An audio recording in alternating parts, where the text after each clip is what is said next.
A year-end literary treat from award-winning author Niq Mhlongo. His latest book, titled Paradise in Gaza, gives us a glimpse of a life in a small village called Gaza, as well as the hustle and bustle of Soweto, where the story is set. This is where we get to meet the book's protagonist, Mpisi Mpisani, who is in a polygamous marriage as he returns for a short trip to his birth home for a burial. Then a mysterious tragedy befalls his family and extends his stay for longer than expected. Well, to indulge us further into what really happens as the story develops, author Niq Mhlongo joins us now via Skype. Niq, a very good morning to you. Thanks for joining us. Welcome to Morning Live. Good morning to you, Simpiwe, and your viewers. Thank you for having me. Yeah, sure. You never cease to amaze with your literary work. And just in your own words, tell us what Paradise in Gaza is all about and what really sparked the idea to write this story. And also tell us about the significance behind the title of this book, Paradise in Gaza, when this village is anything but paradise. Yeah, thank you. Paradise in Gaza is a book that I've been writing since 2008. So it was, unfortunately, I had to put it away because I reached a writer's block about it, you know.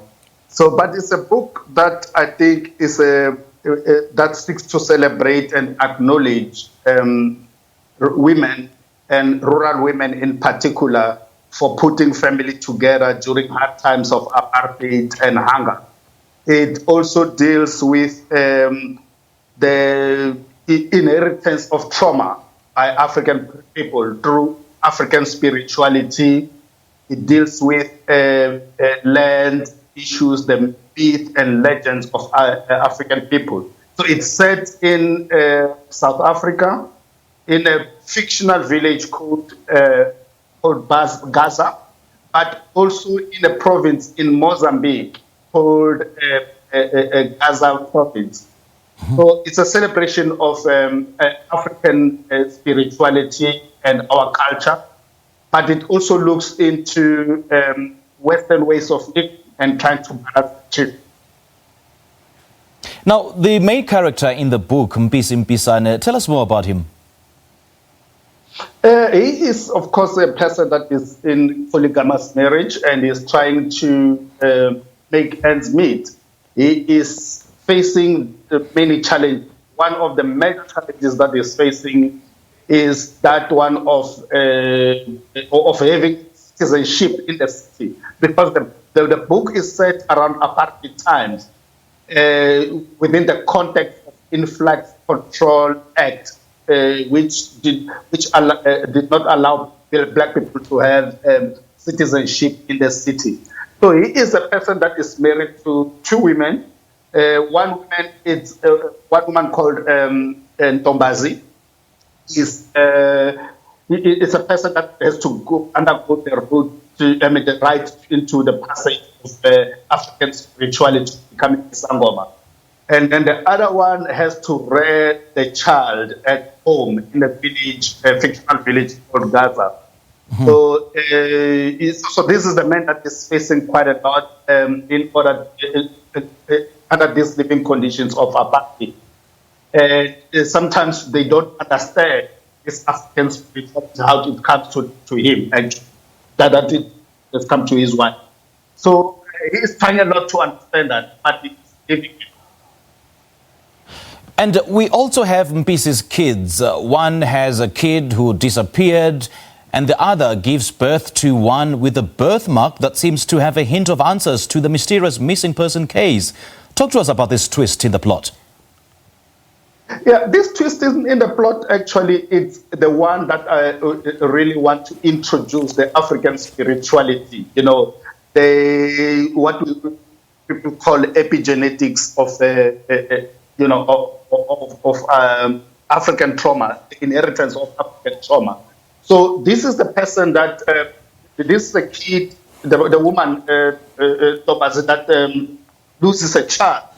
But at the same time, she gives birth to a child that looks exactly like the child that she has just lost. And the child haunts her. And she thinks like people have been bewitched her in order to beget a child, kill a child make her to give birth to the same child, you know. So something that has to do with African sexuality. So of course, the child holds her a lot, and then the child has to be taken to the rural area to be looked after by his other wife, Khanyisa. Okay, and the book is also set in the backdrop of, the height of apartheid. Tell us why it is so important for you to highlight this era in this book.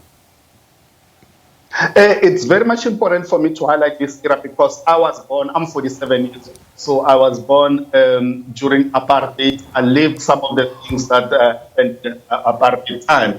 Like, for instance, I'm also a victim of,